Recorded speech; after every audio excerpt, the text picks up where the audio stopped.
As artificial intelligence and advanced robotics are introduced into factories, there are fears this modernization will mean job losses for assembly line workers. Research, however, finds humans will still be vitally important in operations, but simply require a different skill set.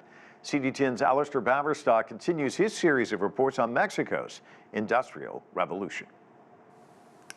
This is Industry 4.0, cutting-edge technology for the manufacturing sector. Inside smart factories, these precision instruments can assemble an automobile without human intervention. They won't remove workers entirely from the factory floor, but rather change the role people play. And in Mexico's industrial heartland, local universities are ensuring that the next generation of human resources are equipped to keep operations running smoothly. We need our education to focus on what the market needs and to prepare our young people with that vision. Rather than traditional education models, we need to focus on the development of practical skills required by the modern workplace. Mexico's developing and modernizing automotive sector generates yearly revenue topping $100 billion. But machine failures can be costly. 1 hour of downtime can represent $1 million in bottom line losses.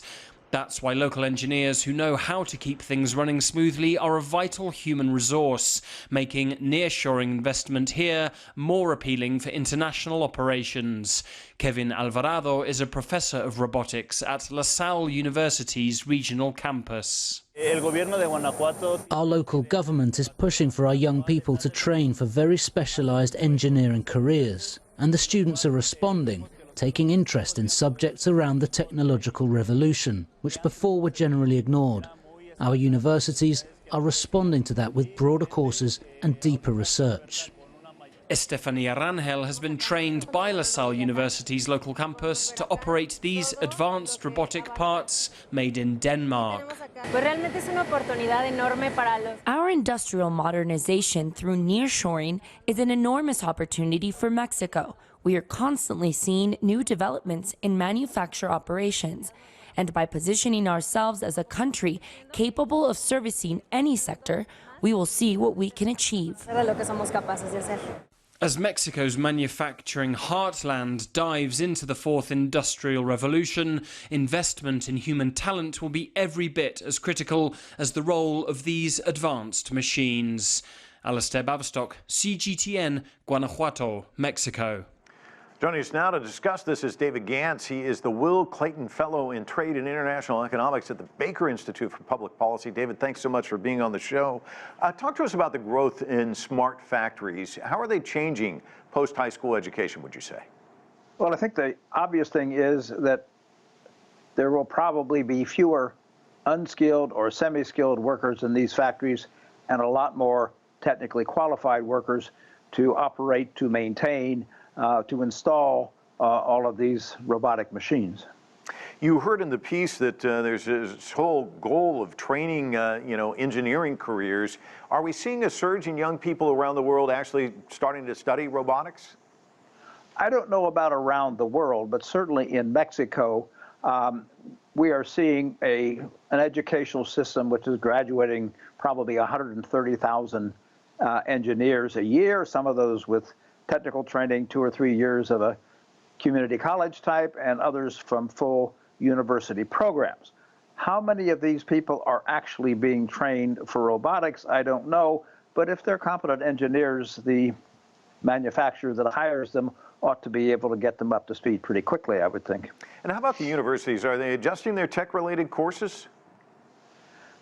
There's been a movement, I think, since about 2011 or 2012 to greatly increase the availability of technical training, getting them away from some of the more traditional medicine, law, and other and liberal arts types education, because I think Mexican officials and private universities, among others, have recognized the enormous need if, in fact, Mexico's industrialization is going to continue anything like the way it has been in the last few years. And David, when you look at evolution like this, what about students who aren't necessarily gifted in the STEM department?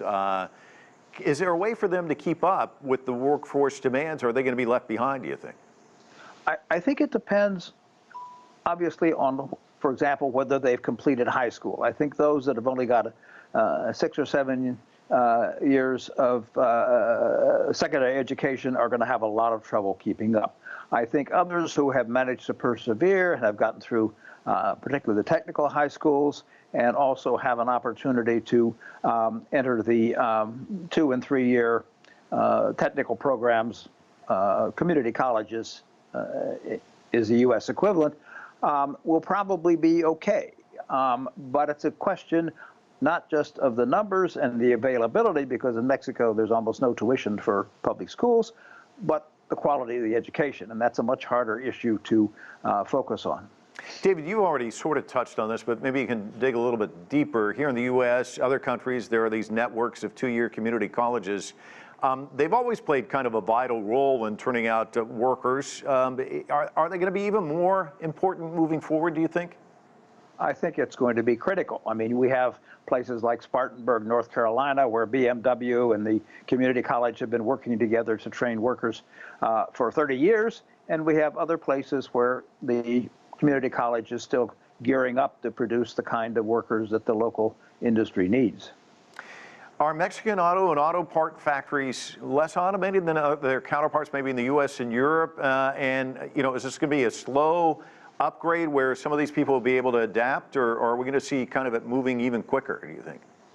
I think it varies probably considerably among the auto factories themselves. I mean, in the past, Mexican labor has been relatively inexpensive, and I think some particularly auto parts companies have felt that the need to robotize, to bring in robots and technology, wasn't as great. I'm guessing that today there is a fairly significant movement. I'm sure when Tesla gets started in Nuevo León and near Monterrey, their automated systems, they may not be quite as extensive as they are in Berlin or in Oakland, but I'm guessing they will be fairly substantial in that area, and therefore they're going to need some relatively highly trained technicians to keep things going. And David, if I'm a young man or woman in Mexico and I'm watching this segment and I'm starting to panic, what advice would you give them? I guess my advice would be to try to find some technical education that is relevant to the kind of manufacturing you're finding in the area in which you want to live. I mean, obviously the big cities, Guadalajara, Mexico City, and Monterrey, are the focal points, but there are a lot of jobs in places like Tijuana and certainly in places like Puebla, where Volkswagen is. So I think, but I think technical training is probably better for most of these people than a liberal arts training.